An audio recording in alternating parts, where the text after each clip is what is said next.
ए भगवान ये पूर्ण कर दो। क्या किया तुमने भगवान के लिए? भगवान ने तुम्हें मानव देह दिया, भगवान ने प्रकृति दी, भगवान ने सब कुछ व्यवस्था की, तुम केवल पापाचरण करो, भगवान तुम्हारी नौकरी करे। अगर कुछ भी मंगल हो रहा है तो भगवान के बनाए विधान से मंगल हो रहा है। संत समागम, हरि कथा, नाम जप, भगवत आराधना, ये उनकी कृपा से हो रहा। तुम कर सकते हो तो शब्द लिख लो, केवल अपना बुरा कर सकते हो। अगर जीवन को मंगलमय सार्थक बनाना है तो एकमात्र भगवान की शरण है। और कलयुग में 24 घंटे नाम कीर्तन करने से वो फल प्राप्त हो जाता। बहुत बड़ा लाभ कलयुग, 24 घंटे नाम कीर्तन से वो फल मिलेगा। जो सतयुग में ध्यान से, त्रेता में यज्ञ से, द्वापर में पूजा करने से मिलता था, कलयुग में केवल नाम कीर्तन से फल मिल जाता है। और ये कोई बर्थडे समय नष्ट कर रहे, कितना कीमती, राधा राधा राधा, कितना कीमती समय आप कैसे नष्ट करो। बहुत लोभ लगता है, इतना कीमती, एक श्वास खरीद नहीं सकते 50 वर्ष की कमाई में। महापुरुषों ने जगत मंगल के लिए सदैव शास्त्रों के वचनों को साक्षात्कार करके बोला है। एक होता है किताबी ज्ञान पढ़ लिख के बोलना, एक होता है जो पढ़ा उसी को जीवन में अनुभव किया। ये अनुभव किया हुआ ज्ञान। ये जो लोग प्रश्न करते हैं कि मैं अपने परिवार का पोषण करता हूं, धन कमाता हूं, बेटी बेटा पढ़ाता लिखाता हूं, इनके ब्याह करता हूं, भजन नहीं करता हूं, तो कोई पाप भी नहीं करता, तो मुझे नरक क्यों मिलेगा? ध्यान से सुनिए, चाहे वो 4 वर्णों में किसी वर्ण वाला हो, 4 आश्रमों में किसी आश्रम वाला हो, वर्ण और आश्रम में रहने वाले हर व्यक्ति का कर्तव्य है भजन करना। भेजे ही गए हो भजन करने के लिए। ये मानव देह भोगों के लिए नहीं, यथावत धर्म पूर्वक भोग को भोगते हुए, भजन करते हुए भगवत प्राप्ति करने के लिए। इस तन का एक ही फल है भजन। नर्तन कर फल विषय न भाई, भजी राम सब काम बिहाई। जो मनुष्य मानव देह प्राप्त करके भजन नहीं करता, उसको इस बात का दंड मिलता है। वो अपने वर्ण आश्रम से भ्रष्ट होकर नीच योनियों में जाता है और बहुत कष्ट पाता है। क्यों? क्योंकि एक ही ये योनि है जिससे हम निकल पाएंगे 84 लाख योनियों में।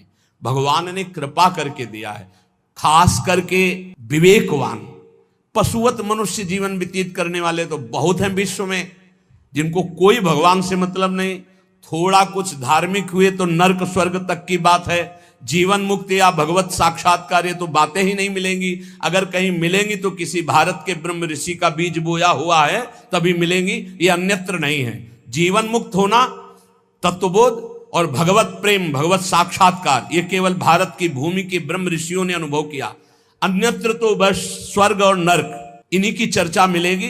अगर कहीं है तो किसी भारत के ब्रह्म ऋषि का बीज बोया हुआ है वहां, अन्यथा नहीं है। बड़े भाग्य हैं कि इस पावन भूमि में जन्म लेकर हम भजन करके भगवत प्राप्ति करते हैं। लोगों की मान्यता है हमारी कामना भगवान तो पूर्ण नहीं करते। कहां भगवान, कैसा भगवान, कौन भगवान?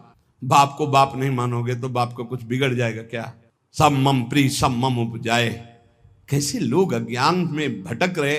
तुम करो पापाचरण, तुम्हारी बात सुनेंगे। अच्छा यही सोचो, हमारे भारत का प्रधानमंत्री है, हर प्रयास करता है, कोई भी बने अपनी बुद्धि से प्रयास करता है भारत उज्जवल हो। यदि सत्य मार्ग का पथिक है, वो अपने कर्तव्य को समझता है तो ही सोचेगा भारत उज्जवल भविष्य वाला बने, भारत धनाढ्य बने, भारत एक बलवान देश बने, भारत की हर प्रजा सुखी रहे।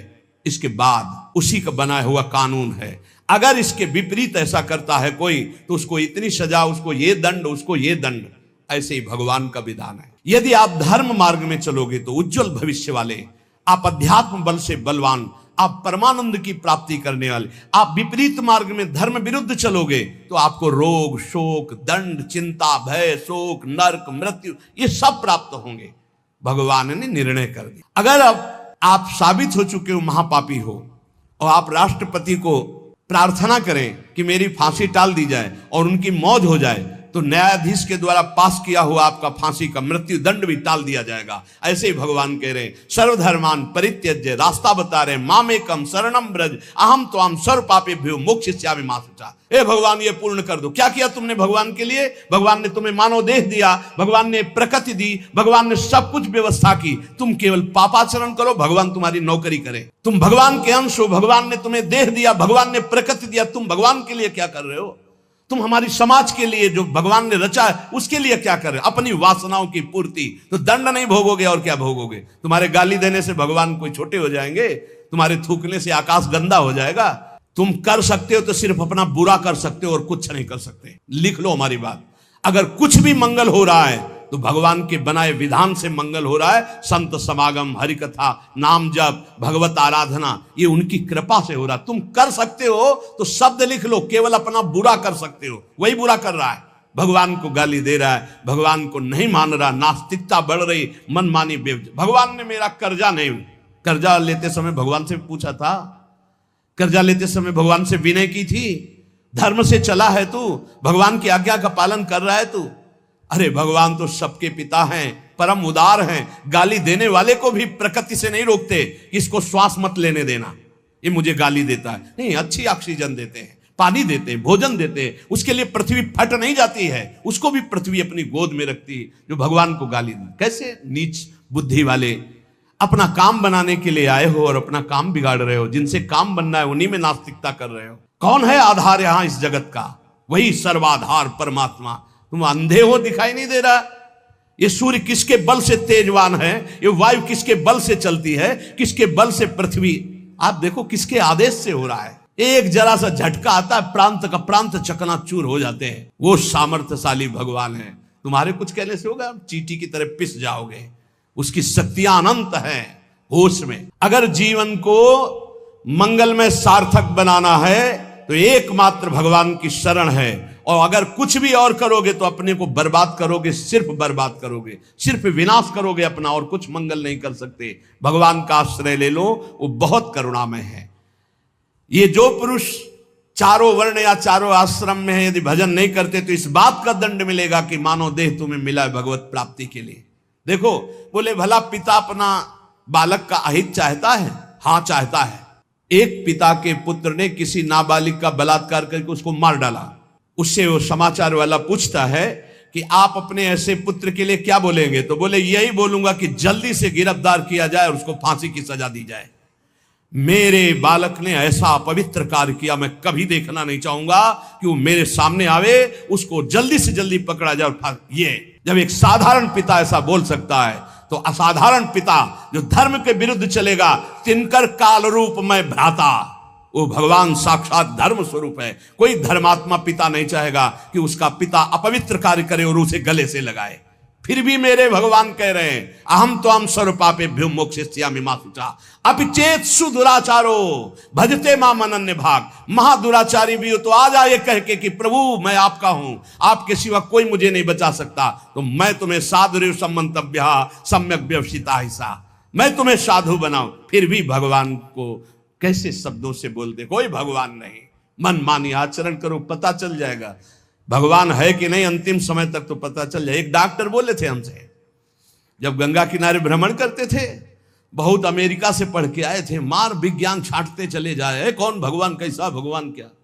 अब गंगा किनारे तो एक अलग रहनी थी, उदासीन, ना बोलना किसी से। तो उनसे कहा नहीं, ऐसा अपमान मत करो, भगवान अब कैसे हम तुम्हें छाती चीर के दिखावें कि हैं हम ऐसे जी रहे हैं, ये साधु महात्मा ऐसे जी रहे हैं, केवल हवा में जी रहे हैं, नर्क स्वर्ग की चाल नहीं। लेकिन छाती से कहता हूं, हृदय से कहता हूं, त्रुटि हमारी, करुणा उनकी। अगर कहीं भी हमें कुछ भी असंतोष हुआ है तो मेरे आचरण का, मेरे विचार का, मेरी क्रियाओं का हुआ है, और उनकी कृपा का वार पार नहीं। अपार करुणा करुणालय। और मिलना, तुम बहुत दूर हो हमसे, तुम दूर हो, लेकिन मेरे प्रिया प्रीतम मेरे से दूर नहीं। अब वो कोई ऐसी दूरबीन नहीं कि मैं तुम्हें दिखा सकूं कि देखो। ये हम कोई प्रमाण तुमसे नमस्कार नहीं चाहने के लिए कह रहे, ये इसलिए कह रहे कि प्रभु कितना प्यार करते, तुम्हें कैसे बताऊं। हजारों प्राण हो तो न्यौछावर कर दे, ऐसा प्यार करते हो। ऐसे नहीं को स्वप्न में आके प्यार करते हो, भाव में आके प्यार करते हैं। जैसी भावना करोगे वैसे ही तुम्हें अनुभव कराएंगे। वो है, प्रत्येक कण में है, प्रत्येक क्षण में वो मेरे साथ है। ऐसा बिल्कुल माइक से कह रहा हो, आचार्य बल से, गुरु बल से, कि विश्वास करो। वो केवल ध्यान का विषय नहीं है, वो केवल भजन का विषय नहीं है, वो मित्र की तरह मिलते हैं, वो संभाषण करते हैं, वो साथ खेलते हैं। पर ये बात वही देख सकता है जो उन तक पहुंच चुका है, जो उनके चिंतन में तन्मय है। अन्यथा ये मायाकृत नेत्रों से बात नहीं देखी जा सकती। इसलिए उसका पतन निश्चित है जो मनुष्य शरीर पाकर के भजन नहीं करता है। भगवान ने केवल भजन के लिए दिया है। भाई शरीर का अभिमान मत करो, ये मरा ही मरा, अभी मरा या कल मरा, मरा ही है पक्का। मृत्यु प्रतिपल साथ है। ये शरीर मृत शरीर समझो, कब छूट जाए कुछ पता नहीं। इसके संबंधी भी छूट जाएंगे। इस शरीर से प्रेम गांठ करने का मतलब है नरक यात्रा तय करना। इसलिए इससे ज्यादा प्यार मत करो। इसे खूब कई बार हमने प्रार्थना की साधकों से कि शरीर को ऐसा समझो जैसे कंजूस मालिक बेईमान नौकर से काम लेता है, इसे ले, इससे इसको छूट दे दी तो ये पूरी की पूरी जिंदगी बर्बाद कर दे। इसे बेईमान जैसे नौकर ना हो। ईमानदार नौकर अपने आप काम करता है, ये अपने आप नहीं करेगा। बेईमान नौकर जो आराम करना चाहता है, लगाओ काम में 4 घंटे, 124 घंटे में 20 घंटे इसको संसारिक काम, साधना के काम, भजन कार्य, आनंद समेट लो। यहां कमाने आए हो, यहां कोई तुम्हारा घर नहीं, कोई मकान नहीं, कोई दोस्त नहीं, कोई परिवार नहीं। ये परदेश है स्टेशन जैसा। तुम्हारी टिकट कटी, भागे, पूछोगे भी नहीं कि ये पत्नी तुम कैसे रहोगे, ये बच्चों तुम कैसे रहोगे, नहीं, चले गए, दोबारा कभी देखने को नहीं मिलेगा। न तुमको वो न वो तुम्हें, कभी नहीं मिलेगा। ये ऐसा माया का जादू का खेल, सत्ता ही खत्म हो जाती। इसलिए हे भाई, इस शरीर में रहने वाले अपने स्वरूप को जान लो और किसी से भी द्रोह मत करो। वो मूर्ख हैं जो इस अपने शरीर को तो अमर मानते हैं, दूसरे शरीरों को मार कर खाते हैं मांस। देख लो, ये ऋषि मुनियों की वाणी है। आत्मस्वरूप को पहचान लो, वही आत्मा चीटी में, वही सर्वत्र भगवान है। वो मूर्ख हैं जो अपने शरीर को आत्मा मानकर पोषण करते हैं, दूसरे शरीरों की हत्या करके उनका मांस खाते हैं। बोले हम हत्या नहीं करते, हम तो दुकान से ले आते हैं, तो बराबर फल मिलता है। कर्ता, प्रेरक, अनुमोदन, तीनों को बराबर पाप मिलता है। एक जो काट रहा है, एक जो खरीद के ला रहा है, और एक जो बनाकर पका करके खा रहा है, खवा रहा है। तीनों को नरक बराबर दंड मिलेगा। कर्ता, प्रेरक, अनुमोदन। जो लोग ये भगवत प्रदत्त शरीर प्राप्त करके कैवल्य परम पद प्राप्त नहीं कर लेते और ज्ञान बघाड़ते रहते हैं, वो पूरे ज्ञानी भी नहीं है और पूरे मूर्ख भी नहीं है। उनकी बड़ी दुर्दशा होती, ना इधर के रहते ना उधर के रहते, मजरे ढो।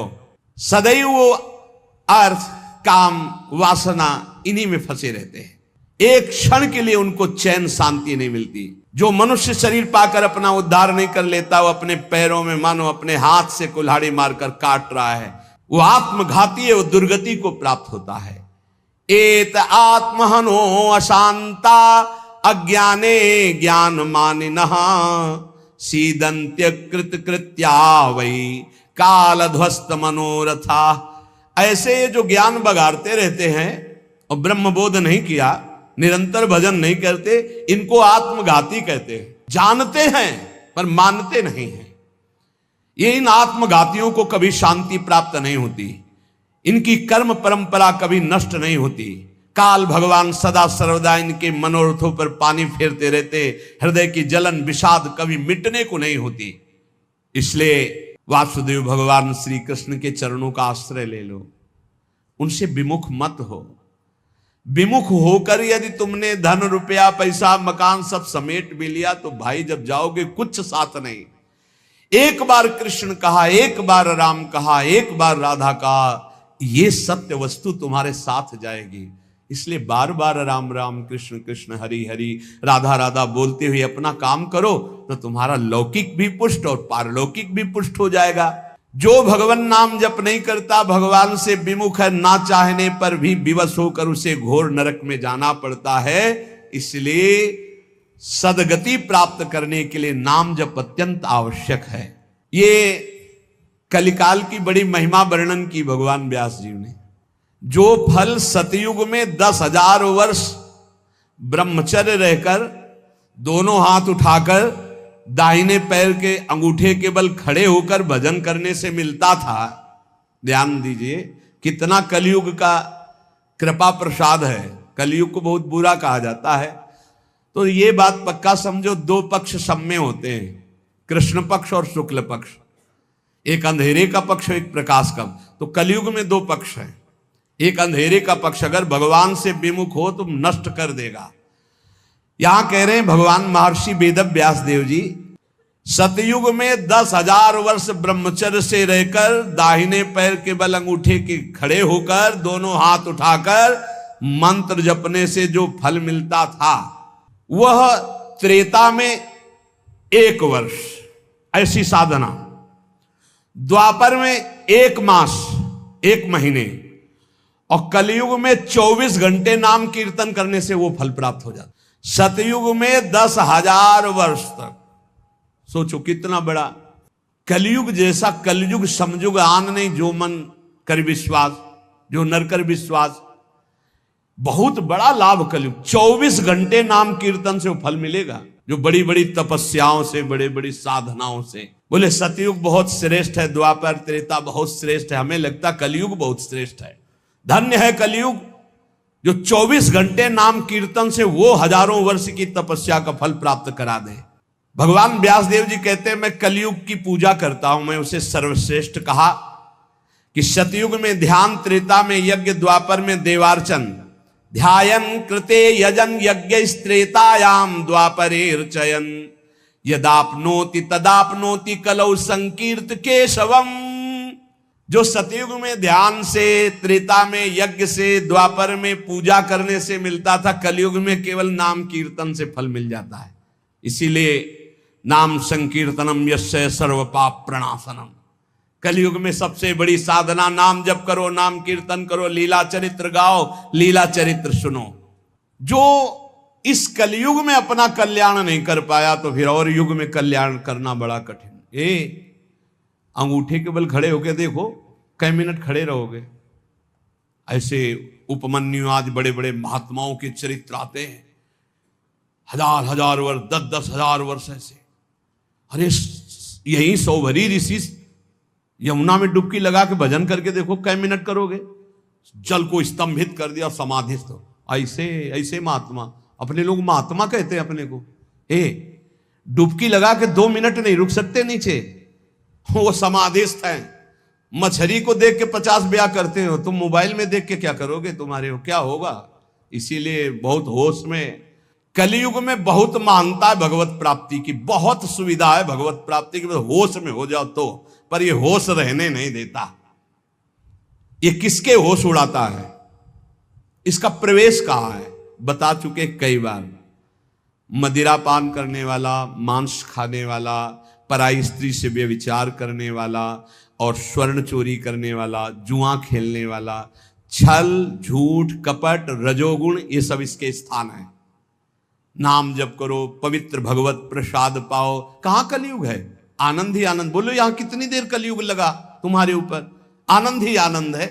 कलयुग समजुग आन नहीं, जो नर कर विश्वास, गाय राम गुण गण विमल, भवबिन तरह प्रयास। कितना बड़े कलयुग केवल नाम आधारा, कोई बात और हो ना हो, राधा राधा राधा, पार हो गए भाई। जैसे रात के बाद दिन आता है, दिन के बाद रात आती है, ऐसे तुम सुख में हो तो दुख आने वाला है, तैयार हो जाओ। और दुख में हो तो सुख आने वाला है। सुखम शांतरम दुखम, दुख शांतरम सुखम, भगवान व्यासदेव जी कह रहे हैं। ये पक्का तुम्हारे पूरे जीवन क्रम लगा रहेगा, क्योंकि तुम्हारा प्रारब्ध रच चुका है। सुख के बाद दुख, दुख के बाद सुख, ऐसा चलेगा। ये चक्र की तरह चलता रहता है। इसलिए तुम सुख में फूलो नहीं और दुख में प्रभु को भूलो नहीं। नाम जप निरंतर करो तो सुख दुख से परे हो जाओगे। जातस्य नियतो मृत्यु पतनम च तथोन्नते, विप्रयोगावसानस्तु संयोगा संचयः क्षयः, विज्ञायना बुधा शोकम न हर्षमुपयान्ति ये, तेषामेवेतरे चेष्टाम शिक्षन्ता सन्ति तादृशा। हे भाई मेरी बात सत्य मान लीजिए। जातस्य नियतो मृत्यु, तुम्हारा शरीर जन्म लिया है ना, मरेगा पक्का। कल एकांतिक में एक भाई से पूछा, प्रश्न कर रहे थे, भाई तुम्हें कभी आता है कि मरोगे? बोले नहीं, हमारा सत्संग सुनना रोज मिलेगा ये आपको। सत्संग में एक बार तो रोज आएगा कि तुम मरोगे, नहीं आएगा? रोज आता है। आपका तो अभ्यास बन गया होगा सुनने का कि मरने वाली बात तो रोज आती है। यही हमको संभालेगी, क्योंकि जाना है। जो संभलते नहीं हैं वो लड़खड़ा के गिर जाते हैं। रोज संभलना है, मरना है। जातस्य नियतो मृत्यु पतनम च तथोन्नति। अगर शरीर जन्मा है तो मरेगा आज, नहीं तो कल तैयार हो जाओ, जाना है जाना है। अब कब जाना है पता नहीं है।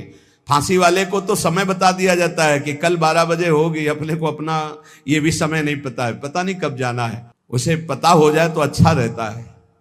सब डर जाते कि इतना रह गए। बर्थडे कोई तो मनाता नहीं, शोक डे जरूर मनाता, लेकिन अब पता नहीं इसलिए बर्थडे मना रहे हैं। वैसे तो नहीं मनाना है, नहीं मनाना है। मनाना है गुरु प्रदत्त जन्मदिन। जिस दिन से दीक्षा हुई वही दिन हमारा सार्थक है। और यदि मनाना है तो नाम कीर्तन करके मनाना है। बर्थडे कैसे मनाया जाता है जानते हो?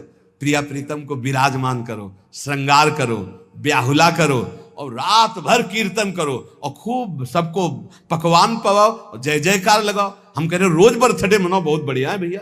इस तरह का बर्थडे, इस तरह का बर्थडे खोल रहे हैं शराब, गंदी गंदी सब खान पान और नाच रहे हैं, और ये कोई बर्थडे? समय नष्ट कर रहे हैं। कितना कीमती, राधा राधा राधा, कितना कीमती समय आप कैसे नष्ट करो? बहुत लोभ लगता है। इतना कीमती, एक श्वास खरीद नहीं सकते 50 वर्ष की कमाई में। 50 वर्ष की कमाई की जो श्वासें तुमने व्यर्थ की, सब श्वासों के द्वारा जो आपने धन एकत्रित किया, एक श्वास नहीं खरीद सकते। ऐसा कीमती श्वास राधा राधा। कह रहे हैं नित्य ये ध्यान रखो कि शरीर जन्मा है तो मरेगा। कुछ अच्छा नहीं लगेगा ये बात ध्यान रखने पर, नहीं लगता अच्छा, कुछ अच्छा नहीं लगता। बस यही लगता है कि एकांत हो जाए, कितना भजन कर ले, बस यही सार्थक है। जीवन की सार्थकता नाम जप कर लो, मरना है यार, कोई साथ नहीं जाने वाला। और आपको अनुभव की बात बता रहे, सब अपने लिए तुमसे प्यार करते, तुम्हारे लिए कोई प्यार नहीं करते। किसी ने हमसे कहा कि आपको तो अब बहुत लोग प्यार करते हैं। हम कहा आपकी नजर में, हमारी नजर में नहीं। वो कहा क्यों, आपको ऐसा क्यों नहीं लगता? हम कहा हमें इसलिए नहीं लगता कि सब अपने लिए हमें प्यार करते हैं। हमारे लिए तो प्रिया जो प्यार करते हैं, सिर्फ प्रिया जो, वो हमारे लिए प्यार करते हैं। सब अपने लिए, हमारे लिए नहीं। हमारे लिए तो प्यार करते तो पहले भी प्यार होता ना, नहीं हुआ। हमारे लिए तो प्रिया जो पहले भी प्यार करती थी, अब भी प्यार करती है, और वो करती ही रहेंगी क्योंकि उनका स्वभाव है ऐसा। संसार का प्यार भगवत समर्पण करने के लिए हमें मिल रहा है। आपका प्यार लिया प्रियाजू के चरणों में समर्पित, हमारे लिए नहीं, हमारी प्रियाजू के लिए। हमारे लिए प्यार सिर्फ हमारी प्रियाजू का है। आप प्यार करते हैं प्रियाजू के लिए, आप प्यार करते हैं, उस प्यार को प्रियाजू के चरणों में हम चढ़ाते हैं। वो प्यार मेरे लिए नहीं, वो प्रियाजू के लिए, जिससे आपको प्रियाजू कृपा करके प्यार करें, आपका दुख नाश करके परम सुख प्रदान करें। तो हे भाई, जिसका जन्म हुआ उसकी मृत्यु निश्चित है, और जिसकी आज उन्नति है कल उसकी मृत्यु, उसका विनाश, उसका पतन, यही खेल है मृत्यु लोक का। ये बात परसों सत्संग में कही थी। पहले ये नहीं था और बाद में भी ये नहीं रहेगा। हे अर्जुन, ये बीच में दिखाई दे रहा है, इसलिए इस पर विश्वास नहीं। कभी भी उन्नति को उन्नति रूप में स्थायी कहीं नहीं पाया गया, वो अवनति में आई। कभी भी अवनति सदैव अवनति नहीं बनी रहती, वो उन्नति को प्राप्त होती। एक चक्र चल रहा है, इसलिए अभिमान मत करो, फूलो मत, निरंतर भजन परायण रहो। मोहादधर्म या कृत्वा पुनः समनुतप्यते, मना समाधि संयुक्तो नशा सेवते दुष्कृतम। ये जो मोहवश अपने शरीर को अविनाशी मान करके पापाचरण करते हैं, ये सच्चे हृदय से प्रायश्चित कर ले, नहीं तो नष्ट हो जाएंगे। हर पाप बम की तरह जमा हो रहा है तुम्हारा, जब फूटेगा ना बिल्कुल नष्ट कर देगा, किसी काम का नहीं रखेगा। जो जो तुम जान रहे हो कि पाप हो रहे हैं, इनका फटाफट प्रायश्चित कर लो। पाठ के द्वारा, भजन के द्वारा, संत महापुरुषों की सलाह के द्वारा उनको नष्ट कर दो। नहीं, वो जब वृक्ष रूप हो जाएंगे तब फिर तुम नष्ट नहीं कर पाओगे। एकाग्रता पूर्वक देखो तुमसे कौन कौन पाप हो रहे हैं, वर्तमान में कौन कौन पाप हुए हैं, उन पापों का क्या प्रायश्चित है, उनका प्रायश्चित कर लो। यथा यथा मनस्तस्य दुष्कृतम कर्म गर्हते, तथा तथा शरीरम तु तेना धर्मेण मुच्यते। जैसे जैसे आप जलोगे अंदर से, अरे कैसे पाप हो गया, कैसे हटे, हे भगवान मैं बहुत परेशान हूं, ये नीच मन मुझे बहुत जला रहा, रो रिया, पाप नष्ट हो गया। ड्रामा नहीं, असलियत में जैसे जैसे तुम उस पाप कर्म की निंदा करोगे, अंदर से धिक्कार है, धिक्कार है, कैसे हो गया मेरे से प्रभु, कैसे हो गया, नाथ मुझे बचाओ, ये अंदर जलोगे तो कह रहे हैं वो पाप कर्म नष्ट होना प्रारंभ हो गया, त्यों तुम्हारा शरीर निर्मल होना शुरू हो जाएगा। और यदि प्रायश्चित नहीं किया तो शरीर दंड मिलेगा। इसीलिए जैसे कोई तुम्हारी निंदा कर रहा है, कोई तुम्हारा अपमान कर रहा है, तुम्हारा मन जल रहा, सह लो, तुम्हारे पाप नष्ट कर रहा है वो, बड़ी कृपा है उसकी हमारे ऊपर कि बिना शारीरिक दंड के वो मन को जला करके हमारे पापों को भस्म कर देता है। यदि आपने प्रायश्चित नहीं किया, आपने पाठ जप तप के द्वारा पाप को नष्ट नहीं किया तो वो दंड देगा।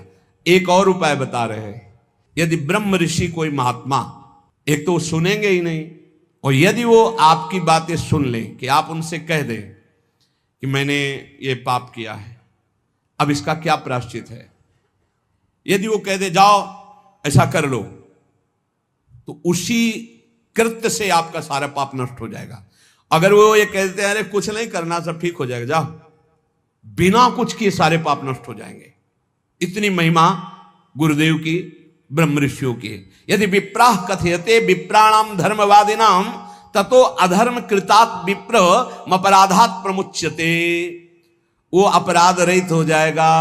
अगर वो कहते जाओ जाओ अच्छा कुछ नहीं, सब ठीक हो जाएगा, बिल्कुल उसका कोई प्रायश्चित नहीं करना पड़ेगा और कोई कर्म वो दंड नहीं देगा, पर दोबारा नहीं होना चाहिए। एक ध्यान रखिए, क्षमा उसी का होता है जो पुनः नहीं करता, अगर पुनः करता है तो फिर वो मिल जाता है। प्राण यात्रा निमित्तम च व्यंगरे भुक्तवज्जने काले प्रशस्त वर्णानाम भिक्षार्थी पर्यटेत गृहान। विरक्त उपासक को चाहिए कि अपने जीवन यापन के लिए केवल उतनी ही भिक्षा ग्रहण करे जिससे पेट पोषण हो जाए, बस। ये आप लोगों के लिए बहुत बढ़िया है। देखो, किसी से मांगना नहीं, कोई संग्रह नहीं, कोई परिग्रह नहीं, रोज का रोज जो श्री जी का प्रसाद खाओ, रात दिन भजन करो, काहे प्रपंच में फंसते हो। ये रुपया, ये मोबाइल, ये संसारी लोगों से मिलना जुलना, ये गुरु कृपा से ही बचा जा सकता है, अन्यथा भारी प्रपंच है। रुपये में एक भारी दोष है, 99 का चक्कर नहीं हटता रुपये में, ये भारी दोष है। 100 जमा हुए तो 110, 120, 130 जमा करते करते मर गया, चवन्नी खर्चा नहीं किया, नरक गया। बहुत बहुत विचित्र है, भगवान बचावे। जैसे कंचन दलदल, वैसे कामिनी दलदल, वैसे कीर्ति दलदल। इन दलदलों में जो गिरा तो गुरु कृपा बचाए तो बचाए, नहीं निकल पाना मुश्किल है। बहुत खतरे का दलदल है, ऊपर से एकदम रोड जैसा दिखाई देता है और गए तो बस निकलने लायक नहीं रहोगे। कंचन कामिनी कीर्ति का दलदल। जीवन निर्वाह के लिए बस उधर में डाल लो, खूब डट के भजन करो, भगवत प्राप्त हो जाओ। जितना कम से काम चला लो उतना ही अपना भजन बचा लो। एक बार गिरिराज जी में जब पूज्य पंडित गया प्रसाद जी की समाधि, तो गुरुदेव भगवान ने कहा, इनका प्रकाश जानते हो क्यों हुआ? 45 वर्ष की अवस्था में गिरिराज जी महाराज के समीप विरक्त होके रहे, पर जिस दिन से विरक्त हुए उस दिन से कभी पैसा नहीं छुआ बाबा ने, कभी बाबा ने स्त्री स्पर्श नहीं किया, कभी बाबा ने प्रणाम नमस्कार स्वीकार नहीं किया। कंचन कामिनी कीर्ति तीनों पर विजय प्राप्त की हुए होने के कारण बहुत जल्द 45 वर्ष गृहस्थी में रहे, बहुत जल्दी इतना प्रकाश हुआ वैराग्य का। भाई जी जब पधारे थे तो बाबा को ऐसे दिव्य देह में दिखाई दे रहा था, भाई जी जा रहे, पंडित गया प्रसाद जी महाराज। एक काहे को अपना भजन बिगाड़ो, गुरु कृपा से भरण पोषण हो रहा, चकाचक खूब भजन एकत्रित करो। जितने से उदर पोषण हो जाए उतने ही भोजन पर अधिकार रखो, खूब भजन करो। भिक्षान्न है ये, आकाश वृत्ति से यहां आता है, और वैसे भी भिक्षा तेहरा से मांग के रोटी लाई जाती। खूब भजन करो भाई यार, डट के। भजन ही जीवन का सार है। भिक्षा मिले तो हर्ष और ना मिले तो शोक ना करे। यहां ना मिलने का तो सवाल ही नहीं रह गया, वो तो अपने लोगों के जीवन में था। गंगा किनारे कई कई दिन जब गंगा जल से केवल उधर पोषण हुआ, और जैसे कोई बारी लगाने वाले ऐसे टिफिन खोल रहे हैं और अपना पार हैं, तो ऐसे दृष्टि जाती तो मन कहता बड़े भाग्य हैं उसके, ऐसा जीवन रहा है।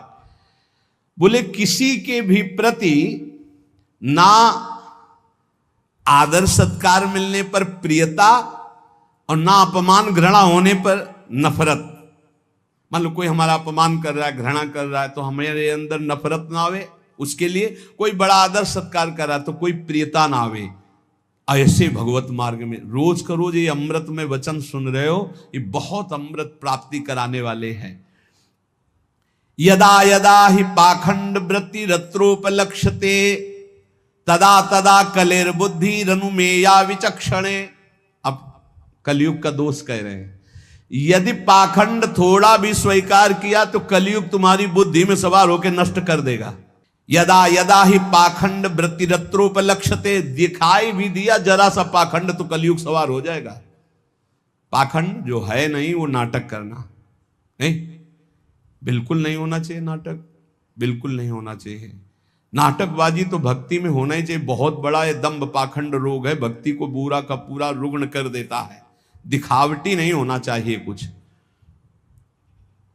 प्रभु सब कुछ जानते हैं यार, किसको दिखाना है, क्या दिखा। अच्छा सामने वाला दे भी देगा तो क्या, प्रणाम नमस्कार रुपया पैसा, इसके लिए भक्ति ही कर रहे हो तो हरि लक्ष्मी पति, दूसरे से क्या चाहिए।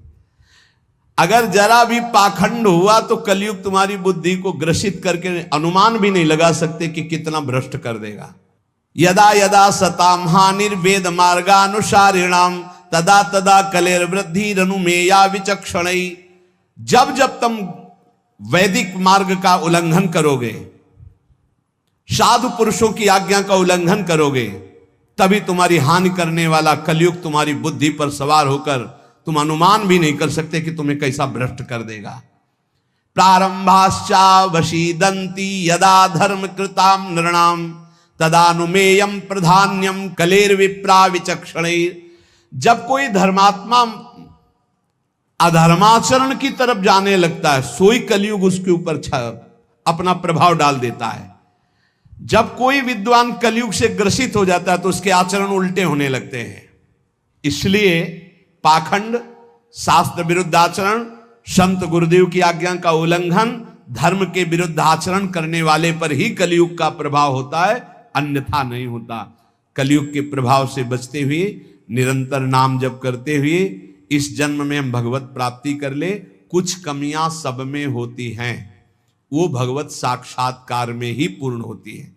जहां भगवत साक्षात्कार हुआ उन कमियों का नाश हो जाता है। इसलिए उपासक को हर कदम जिन जिन कमियों को जानता जाए उनको छोड़ते हुए आगे तन्मयता पूर्वक बढ़े। हमारे दो पक्ष हैं, एक है हम और हमारे गुरुदेव, और एक है हमारी इंद्रियां और मन, माया। ये हमको गिराने की चेष्टा करती है, और गुरुदेव हमारे हमको जो उपदेश करते हैं वो इन पर विजय प्राप्त कराने। कभी कभी इनका पक्ष जोर हो जाता है और हम हार जाते हैं, तो हमें निराश नहीं होना। हमें ठीक जैसी आज्ञा वैसे ही चले तो फिर हम बलवान होकर जीत जाएंगे। और इस जन्म में मुझे भगवत प्राप्ति करना ही, किसी भी तरह रुकना तो है नहीं।